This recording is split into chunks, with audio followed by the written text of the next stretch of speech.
What's something you've done purely out of spite? This is very funny to me. I got married to a man in 2005, and moved from my single life in downtown Atlanta to a very rural area of Georgia, where I purchased a house that was so derelict that the recliner in the living room had a human-shaped stain on it from when the last owner had died and it had not been discovered until the clouds of vultures were too thick for the mailman to deliver anything. I was pregnant, and my husband, who was a musician, announced that he was going on a 12-week tour, so I'd have to pull up this shag carpet alone.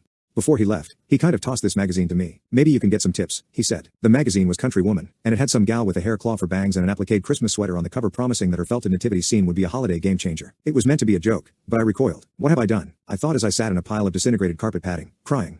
I have made a terrible mistake. Fast forward 4 years and my daughter and I were living in the house we fixed up together before she was born. My husband was on tour again, but other things had changed a lot. I had a garden, raised chickens, made salve out of wild plantain, played the banjo, and had a couple of beehives out back, the honey from which I traded for firewood. One night, I was looking through some old keepsakes from my former life, and I came across that magazine. There she was, with her Rudolph sweater and her felt baby Jesus and her Kennesaw claw. The Country Woman. I will cut a bitch, I thought. Country Woman my eye. I decided that I would write to Country Woman magazine right then and tell them the story I just told you. I would get on the cover of Country Woman, and if my husband ever came home from touring I would toss it in his lap and tell him to take some notes. This was exactly the kind of game I like to play, the long one. I never got to carry out this plan, though, because my husband and I divorced shortly after that. I moved into an apartment in town with my daughter, and I took the bees and the chickens, too. A year later, I was busy at work when the phone rang. "IT department," I said. "This is Country Woman magazine," said a bubbly woman on the other end, "and you're going to be our June cover girl." And thus, I finally became what I have never wanted to be, a country woman. Like most of the achievements in my life, it was motivated mainly by spite.